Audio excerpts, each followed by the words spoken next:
रात को हमने देखा कि पुलिस वहां पहुंची, स्टेज उखाड़ा, वो तो सारी वीडियो सामने है कि वो मना कर रहे थे, इंतजामात भी उन्होंने सारे हटाने की कोशिश की। तो ऐसा तो नहीं है कि आपकी तरफ से फ्री हैंड था और उन्होंने अपनी मर्जी से जलसा कॉल ऑफ किया।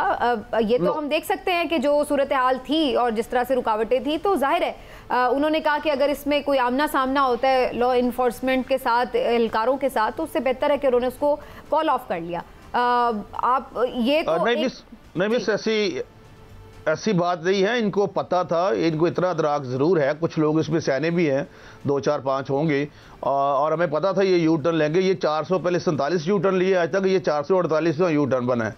तो इसमें देखिए हम क्या कह सकते हैं डिप्टी कमिश्नर को या चीफ कमिश्नर को, वहाँ पे वो ठीक है गवर्नमेंट के साथ होता है, सारा कुछ होता है, लेकिन हरगिज़ नहीं, अगर ये करना चाहते तो पहले नहीं करते। ये इन्होंने सियालकोट में जलसा करना चाहा था, मैं था बंदा जो सबसे पहले सियालकोट पहुंच के, चर्च की ज़मीन थी, और अपना इमरान यकूब साहब को पता, मैंने डार साहब के दरवाजे के सामने प्रेस कॉन्फ्रेंस की थी कि ये चर्च की ज़मीन पर नहीं हो सकता, तो उसी रात इन्होंने दूसरी जगह पर अरेंज कर लिया था, हालांकि उसका भी इजाज़तनामा नहीं था। ये बात नहीं है, ये अपनी इज्जत बचाना चाह रहे थे जो थोड़ी बहुत रह गई है, इस वजह से इन्होंने सारा कुछ जो है इसको कॉल बैक किया। सर खलील ताहिर संधू साहब, ये फरमाइएगा कि ये जो इंतज़ामिया ने इस वक्त जवाज़ बनाया है कि जी सिक्योरिटी इदारों की रिपोर्ट पे ये एनओसी कैंसिल किया गया है और वहाँ पे करीबी एक इमाम बारगाह थी और मुहर्रम की आमद है, तो क्या आप ये नहीं समझते कि इसमें इंतज़ामिया को एनओसी जारी करते वक्त ये नहीं पता था कि मुहर्रम की आमद है और साथ ही वहाँ पे इमाम बारगाह भी है और ये हसास मामला है?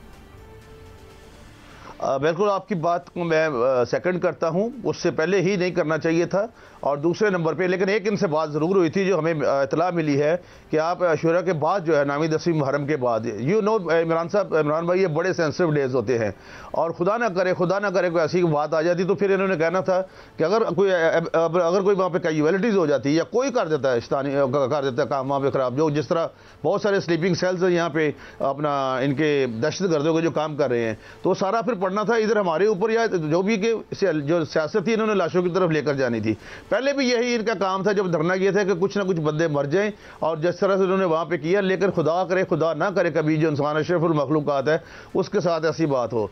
बाकी जो आपकी बात है, technically I support that point of view Imran Yakub साहब कि ये बहुत पहले इनको मतलब इसकी परमिशन ही नहीं देनी चाहिए थी जब उनको, अगर उनकी लिमिट में था। लेकिन पॉसिबल ये भी हो सकता है कि रिपोर्ट्स जो है वो लेट आई हो, एजेंसीज ने सारी जो अपना जितना भी होमवर्क किया है वो लेट आया हो, ये वजह हो सकती है। ये इतना उनको मार्जिन ज़रूर दे रहा हूँ, लेकिन जो आपकी बात है उसको भी मैं साथ सपोर्ट कर रहा हूँ। आपको मेरे फैब्रिक का पता है कि मैं वो बात करता हूँ जो मेरे अपना पॉलिटिकल परसेप्शन कहता है। अच्छा, ये फरमाइएगा कि अली अमीन गंडापुर साहब ने आज धमकी दी है कि जी मियां नवाज शरीफ और आसिफ अली जरदारी के खिलाफ तो पहले मुकदमा दर्ज हैं, तो हमने तो खातून होने की वजह से हथौला रखा था मरियम नवाज पे, तो अगर वो बाज नहीं आएंगी तो हम उन पे भी मुकदमात कर देंगे। तो ये मामला तूल पकड़ेगा या क्या होगा? सर गंडापुर पता नहीं उस वक्त गंडापुरी शायद की पोजीशन में होते हैं या किस पोजीशन में होते हैं, मैं तो उनकी बात को सीरियस नहीं लेता इमरान यकूब साहब। नंबर 2, मरीम नवाज शरीफ साहब का क्या कसूर है कि वो सूबे के लिए काम कर रही है?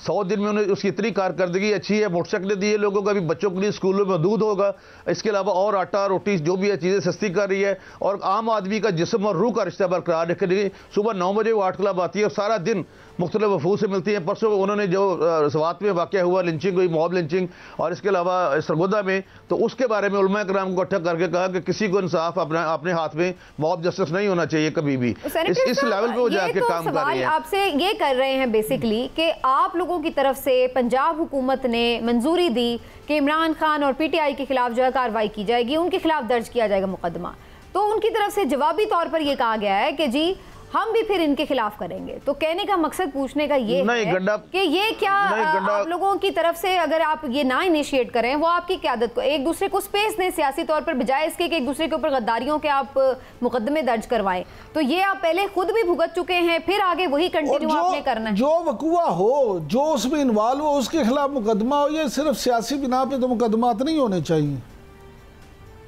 मैं आपकी बात को तस्लीम करता हूँ, अगर हम इसी तरह करते रहे तो आहिस्ता आहिस्ता जो है पॉलिटिशियंस अपनी जो थोड़ी बहुत ही साख रह गई है वो भी ख़त्म हो जाएगी, बिल्कुल 100%।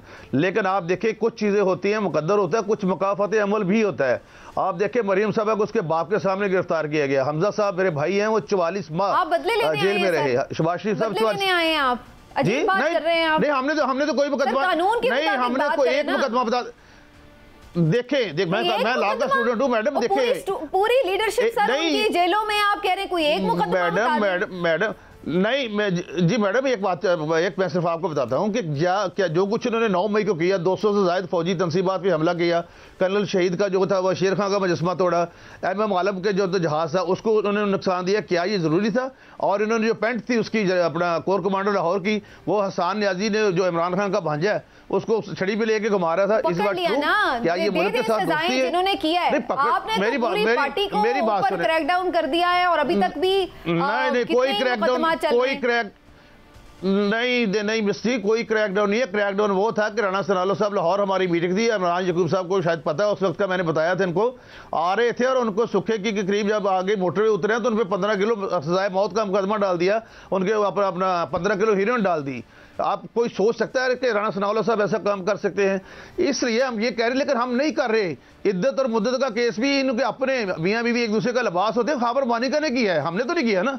बाकी भी जो केसेस हैं इनमें से कोई भी इनको अभी तक पॉलिटिकल प्रिजनर्स की तारीफ का भी नहीं पता। ये अपने आप को पॉलिटिकल प्रिजनर्स कहते हैं। क्या 9 तारीख को फौजी तंसीबात पर हमले करने और जो दूसरा आपने कहा कि चलाएं, सुप्रीम कोर्ट में इन्होंने स्टे लिया हुआ है, आर्मी कोर्ट से, उनके बारे में वो स्टे उठाएं, जो बेगना है वो अपने घर चले जाएंगे। अगर किसी ने कुछ किया जो भी किया, जो लोगों ने देखा, केस लगाएं कितनी देर बाद जाके कहीं सुप्रीम कोर्ट ने वो केस लगाया है। और बात वही आ जाती है कि जो वो तो सिर्फ 82 लोग हैं जो इस वक्त मिलिट्री कोर्ट्स की तहवील में हैं। आपको पता है एमपीओ के 5000 ऑर्डर्स निकाले गए हैं, वो किसके खिलाफ निकाले गए हैं? आपको पता है इस वक्त भी शाह महमूद कुरैशी जेल के अंदर हैं, परवेज इलाही साहब पूरा साल भर रहने के बाद बाहर निकले हैं, यास्मीन राशिद साहिबा जेल के अंदर हैं, एजाज चौधरी, महमूदुर रशीद, ये तमाम लीडरशिप उनके, और जो बाहर भी है ये सब जेल की हवाएं खा के ही बाहर निकले हैं। सवाल ये पैदा होता है कि चलिए 9 मई में जो मुकदमात में मुलविस थे उनको सजाएं होती, उनको आप जेलों में रखते, जो भी सूरत हाल बनती, लेकिन मैं सवाल वहां पे लेके जा रही हूँ जो आप आगे नए मुकदमात कायम करने जा रहे हैं। मैंने उसके बारे में पूछा है कि वो आप क्यों करने जा रहे हैं, उसकी वजह से वो भी आपको जवाब कह रहे हैं।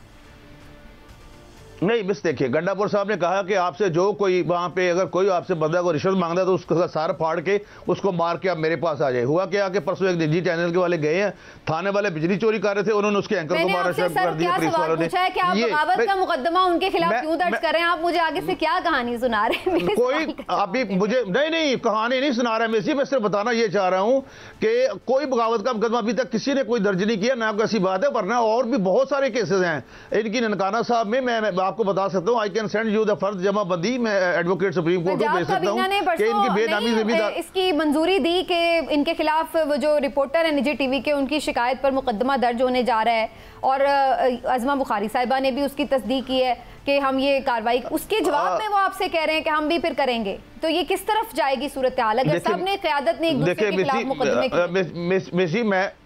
देखिए मिस, मैं कैबिनेट में था, पंजाब कैबिनेट में, लेकिन अभी मैं सेनेटर बन चुका हूँ, लिहाजा मुझे उस बात का बिल्कुल इल्म नहीं है। आप और मैं दोबारा कहने लगा हूँ कि मैं कभी भी झूठ नहीं बोलता, जो भी बात दिल में है वो सच्ची बात करनी है।